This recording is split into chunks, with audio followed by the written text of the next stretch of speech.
Nós vamos fazer contato com o advogado criminalista, especialista em Direito Penal Econômico pela Universidade de Coimbra e em Direito Penal pela Universidade de Salamanca, Augusto de Arruda Botelho.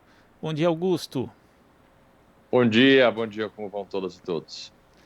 Augusto que está lançando o livro Iguais Perante a Lei, um guia prático para você garantir os seus direitos. E Augusto, tem um trecho aqui do livro que você diz o seguinte: que o sistema de justiça, sobretudo o criminal, virou assunto de mesa de bar. E mesa de bar todo mundo quer ter razão. Quer dizer, é importante a justiça e seus temas se aproximarem do cidadão, mas também não é possível esquecer que o direito é uma ciência, como você menciona, e há questões não só técnicas, mas humanas, que não podem ser tratadas de forma leviana. Essa é a principal motivação do livro? É desse incômodo que ele nasce, Augusto? É uma das principais motivações do livro, sim. De fato, a justiça brasileira e os julgamentos, principalmente depois do advento da TV Justiça, passaram a ser temas que são discutidos em absolutamente todos os ambientes, seja numa mesa de bar, num almoço com a sua família, em todos os grupos de WhatsApp, e provavelmente não há um dia sequer que a gente passe sem discutir algum tema da justiça. E muitas vezes essa discussão é feita por pessoas que são leigas, que não têm formação jurídica e que devem continuar a acompanhar e discutir. É importante que a população discuta a justiça, é importante que a população acompanhe os julgamentos, mas esse acompanhamento, e principalmente essa análise desses julgamentos e do dia a dia da justiça, ele tem que ser feito, ao fim e ao cabo, com um mínimo de conhecimento técnico. Então, você bem lembrou, tem essa parte do livro logo na introdução que eu digo, olha, o meu desafio, o meu interesse com esse livro é que você continue discutindo justiça, mas naquela mesa de bar, você pelo menos não pague mico. Meu desafio foi tentar fazer com que o leigo entenda o básico do sistema de justiça e possa discutir ele melhor.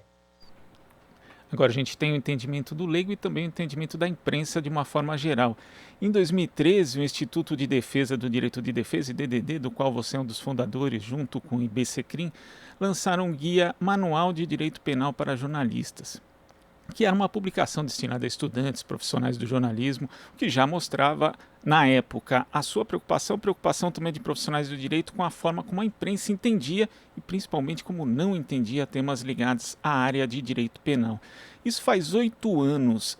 Você acha que de lá para cá o entendimento e tratamento da mídia, de uma forma geral, melhorou? Ou com a relação entre política e direito se aprofundando mais, acabou piorando, Augusto? Nós tivemos momentos ruins e momentos um pouco melhores. Eu vou ter que voltar a falar sobre a TV Justiça, porque de fato, para mim, ela é um marco na espetacularização da justiça e no que a justiça se transformou. Então, se a gente pegar grandes julgamentos televisionados ao vivo, em rede nacional, muitas vezes em cadeias de TV aberta, como, por exemplo, o caso do Mensalão e outros, hoje em dia, casos mais recentes são julgados pelo Supremo, neste momento, eu acho que houve falhas graves na cobertura da imprensa, justamente por colocar, cobrindo esses julgamentos que muitas vezes eram transmitidos durante horas. Jornalistas que, apesar de sua capacidade técnica muito boa para o jornalismo, não tinham conhecimento jurídico necessário para comentar sobre esses temas. Então, muitas vezes nós víamos, por exemplo, jornalistas comentando aspectos técnicos, processuais de um processo, sem terem esses jornalistas qualquer formação jurídica, e muitas vezes esse comentário equivocado do ponto de vista técnico, e aqui não é nenhuma questão de concordar ou não concordar, é simplesmente estar errado, né? Porque você falou bem, direito é uma ciência, então você, apesar de haver, obviamente, espaço para divergências, e uma das belezas do direito justamente é isso, você pode interpretar a lei e fazer um julgamento embasado tecnicamente, mas de forma diferente, mas muitas vezes nós víamos a cobertura da imprensa se posicionando de forma completamente equivocada. Então, isso é prejudicial. É óbvio que houve um aprimoramento ao longo dos anos. Muitas vezes, hoje, nós percebemos pessoas fazendo comentários sobre o julgamento, o que, obviamente, vem melhorando. Mas eu diria, para responder bem objetivamente a tua pergunta, essa cobertura ela é uma cobertura de altos e baixos. Em alguns momentos ela é mais cuidadosa, em momentos em que, obviamente, nós temos aí um calor e uma necessidade da notícia de forma mais rápida, às vezes há deslizes. E você falou da TV Justiça e também do caso da Ação Penal 470, um mensalão. né? E uma vez eu entrevistei o Antônio Cláudio Maris de Oliveira, que também atuou no caso. Ele falava que ficou assustado com o comportamento de ministros, alguns comedidos que passaram inclusive a usar expressões impróprias, outros que falavam olhando sempre para a câmera, outros que davam votos de 1 hora quando o placar já estava 8-0, e você inclusive cita, né, isso também no seu livro. De que forma a ação penal 470 e o circo midiático em torno dela contribuíram para a politização do sistema de justiça brasileiro? Contribuíram sobremaneira. Eu acho que é o início, o grande marco inicial da espetacularização da justiça, como nós percebemos e como nós acompanhamos hoje, é a ação do mensalão. Porque o que estava sob julgamento ali, muito mais do que pessoas físicas, muito mais do que cidadãos, isso alguns ministros mesmo chegaram a dizer isso, era uma espécie de plano de poder, né? Nós tínhamos um partido político, nós tínhamos uma ideologia no banco dos réus, e obviamente, a partir do momento então que aquilo televisionado era acompanhado por toda a população, você tinha aqueles que votaram num partido político X ou Y, você tinha aqueles que se alinhavam mais à ideologia A ou B, acompanhando aquele julgamento. Então, é natural que este acompanhamento não era um acompanhamento imparcial. Eu digo isso hoje, muitas vezes, e o mensalão começou assim, e hoje nós estamos, vamos dizer, de certa forma, piorados com essa forma apaixonada e pouco técnica de se acompanhar um julgamento. Hoje, eu ouso dizer que muitas vezes acompanhamos um caso, um julgamento feito pelo Supremo Tribunal Federal, quase como uma torcida, quase como quem acompanha um jogo de futebol. Não importa o resultado, se for contra ou a favor do meu time, eu vou me posicionar de forma diferente. E volto a dizer, o mensalão é o início realmente dessa trajetória midiática pela qual a justiça passa hoje em dia. E já adiantando para você uma reflexão, uma etapa e um momento que entendo eu irreversível. Eu acho que não tem como voltar atrás. A TV Justiça, por mais que eu tenha críticas, acho pouquíssimo provável que os julgamentos deixem de ser televisionados, e acho pouquíssimo provável também que ministros entendam que o protagonismo que eles têm que ter é um protagonismo dentro dos autos, um protagonismo dentro do processo e um menor protagonismo em frente das câmeras, um menor protagonismo na imprensa. Acho que não voltaremos atrás jamais nesse momento.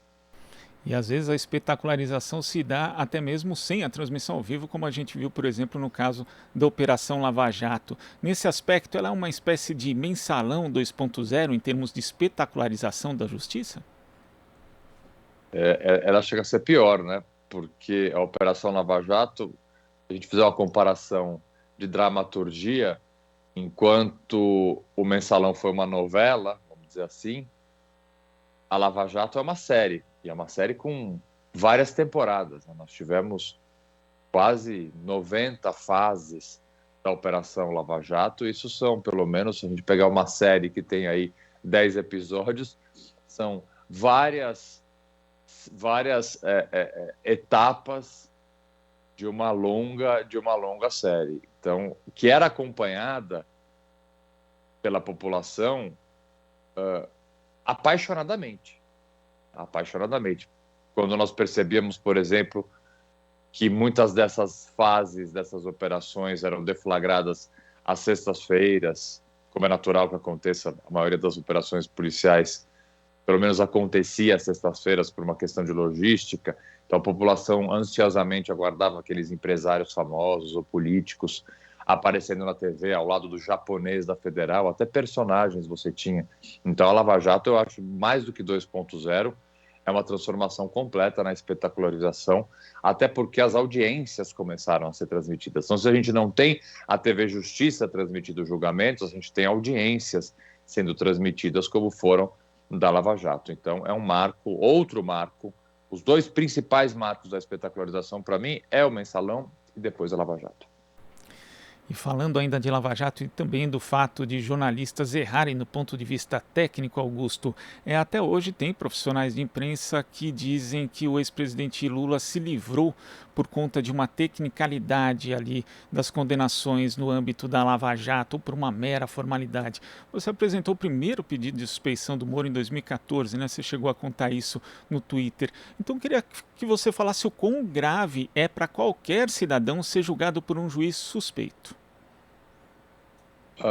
A imparcialidade da justiça ela é tão importante que ela está representada numa das imagens mais conhecidas que nós temos da justiça, que é a balança, uma venda nos olhos. O que é a venda dos olhos da balança da justiça? Aquela estátua que está na frente do Supremo Tribunal Federal, que está na capa de tantos livros. Ali está a imparcialidade. A justiça é cega, ela não tem lado. A balança está equilibrada com os olhos vendados. Essa é a imagem que a justiça tem, de tamanha importância que a imparcialidade de um juiz esteja sempre em todos os atos do processo. Ou seja, se nós pegarmos um processo e colocarmos ele numa forma geográfica, o processo é um triângulo, um processo criminal, né?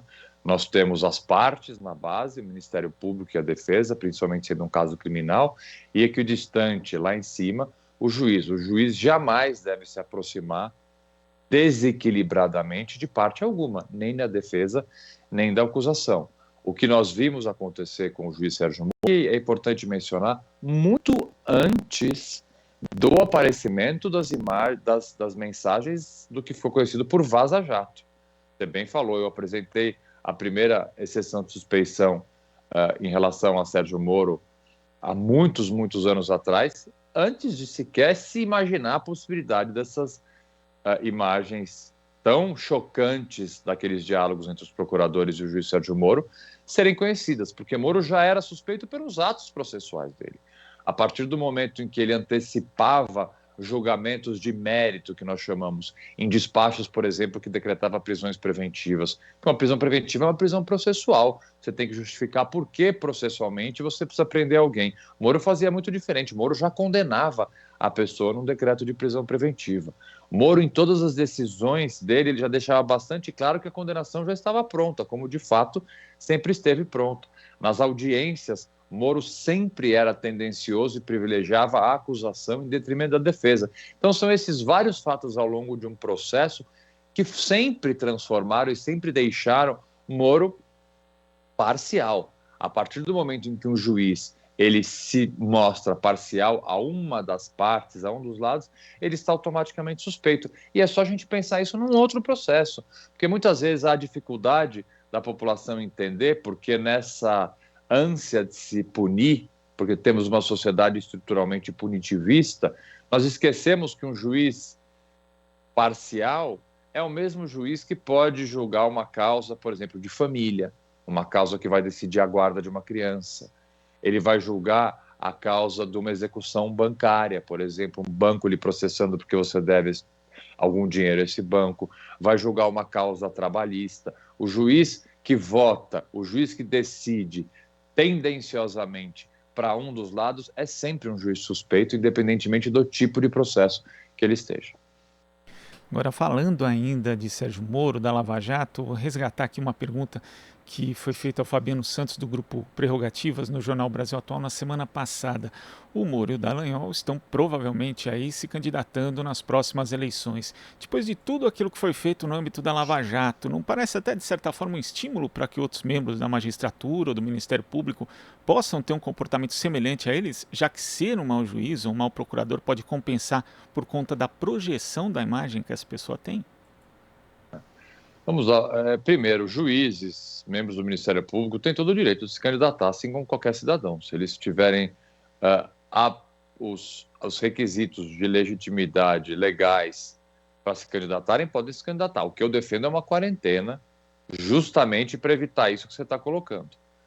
É impossível que se utilize um cargo público, qualquer cargo público, e não necessariamente só juízes e procuradores, para se beneficiar de alguma forma e alcançar de alguma forma uma projeção necessária para ser eleito numa eleição. Principalmente quando esse teu cargo público lhe dá o poder, por exemplo, de retirar candidatos dessa eleição. Quando esse teu cargo público lhe dá direito, por exemplo, de processar, entrar com ações de improbidade e outros tipos de processo contra virtuais possíveis opositores seus. Então, a gente tem que entender que o poder que a caneta de um juiz e um membro do Ministério Público tem é um poder diretamente ligado a algo que pode, num futuro próximo, vir a influenciar uma eleição. Por isso que é necessária uma quarentena, um prazo. Vamos imaginar o seguinte: um membro do Ministério Público move centenas de ações de improbidade ou qualquer tipo de ação contra um sem número de pessoas e poucos meses depois ele vai disputar eleições com essas pessoas.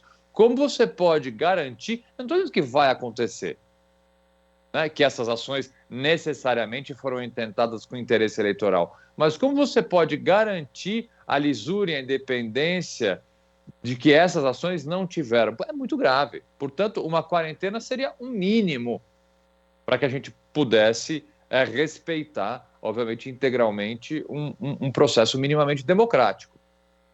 Agora, com relação à candidatura de Deltan e Moro, acho que são duas coisas que precisam ser ditas. Primeiro, fica evidente, assim, o ápice e a finalização. Se a gente pegar a Lava Jato como uma história, um livro, esse é o capítulo final daquilo que eu, pelo menos, venho há anos dizendo, né? A Lava Jato nunca foi apenas sobre combater a corrupção, a Lava Jato era, assim, um plano de poder, e agora fica bem claro, né? Com relação a Sérgio Moro, tirou das eleições um dos candidatos, tirou por interesses, porque depois foi ser ministro do candidato vitorioso, rompeu com esse candidato, agora ele concorre contra esse candidato, o que mostra que, na verdade, o que está por trás disso é um interesse pessoal que sempre foi. A Deltan Dallagnol, então, o messiânico Deltan Dallagnol, que sempre teve, pelo menos no seu discurso, mas agora sabemos que somente no discurso, o combate à corrupção como mote de tudo, também, agora sobre a justificativa de que ficou muito difícil combater a corrupção, na verdade, se está difícil, é porque o presidente que ele também ajudou a eleger vem desaparelhando o Estado, desaparelhando a Polícia Federal, essa sim responsável por combater e investigar a corrupção, mas na verdade, o capítulo final de uma história que vem sendo contada há anos. Nunca foi apenas sobre combater a corrupção e sempre foi sobre poder e sempre foi sobre um projeto pessoal. Augusto, e tem um tema do seu livro aqui que eu queria que você abordasse, é quando você fala a respeito do conceito de crime permanente, aquele em que o flagrante está sempre presente, né? E ali você fala a respeito da lei de drogas, que você classifica como obsoleta, vaga, imprecisa, já que a diferença entre tráfico e porte de drogas é bastante frágil. Esse é um exemplo acabado de como o sistema de justiça pode errar de ponta a ponta, já que uma lei mal feita acaba justificando abusos, acusações com pouco fundamento que viram denúncias, muitas vezes aceitas no judiciário e que geralmente acabam em condenações? É mais do que isso, é uma lei tão equivocada que ela é responsável, por exemplo, em alguns estados, entre as mulheres, por mais de 50% das presas. Então, é uma lei completamente divorciada da modernidade da literatura e da legislação do mundo inteiro. O Brasil é completamente atrasado na sua política de drogas, né? Erramos em tudo, né? Enquanto estamos na contramão da política de drogas, uma política que é fracassada. Fracassada. Ela não dá certo em nada. Ela não prende o grande traficante, ela não procura cuidar dos doentes dependentes de droga, ela não diferencia esses doentes ou usuários recreativos de droga de verdadeiros traficantes, produz um sem número de prisões injustas. É uma lei que precisaria ser reformulada integralmente, como o mundo inteiro vem fazendo. E como você bem trouxe a questão do crime permanente, para aqueles que não são da área, um crime permanente é aquele em que a situação flagrancial ela sempre pode existir. O que é a situação em flagrante? O crime acaba de acontecer, a pessoa pode ser presa em flagrante quando ele acabou de cometer o crime, se ele foi perseguido e foi preso logo após, ou se ele é preso também logo após. Então, essa questão temporal é muito importante, com elementos, apetrechos do crime, que possam indicar que ele acabou de cometer esse crime.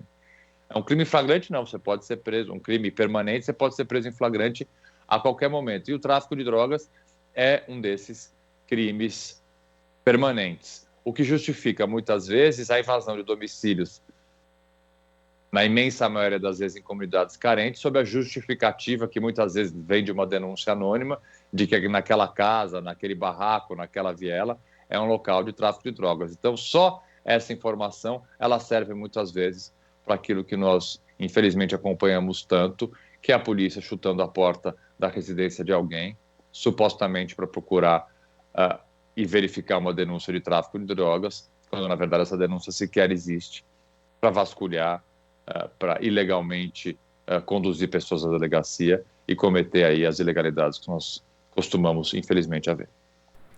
Augusto, e para a gente te liberar, você fala também dessa questão do senso comum, que as pessoas falam que o Brasil é um país da impunidade, mesmo tendo uma das populações carcerárias mais numerosas do mundo.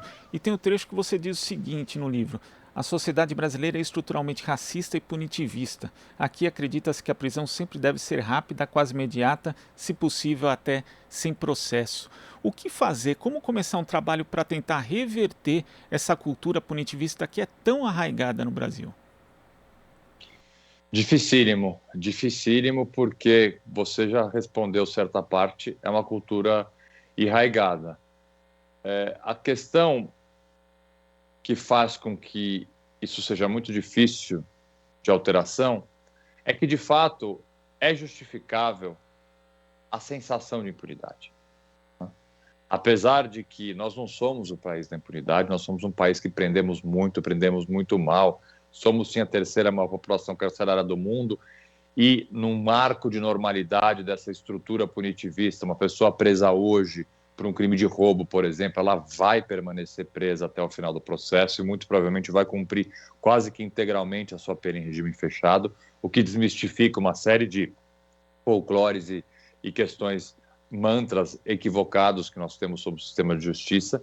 Mas o que está por trás dessa sensação de impunidade, já que ela não está atrelada, então, ao fato de que nós não prendemos, que nós prendemos muito, é o aumento da criminalidade. A criminalidade não para de aumentar, a sensação de insegurança e o fato de que muitos crimes não são solucionados. A impunidade, ela está muito mais ligada à falta de solução, à falta de verificação do autor de uma série de crimes, do que propriamente a punição desses autores quando eles são encontrados. Se a gente pegar o crime de homicídio, por exemplo, que é um exemplo muito claro, em alguns estados a taxa de solução dos crimes de homicídio não chega a 20%.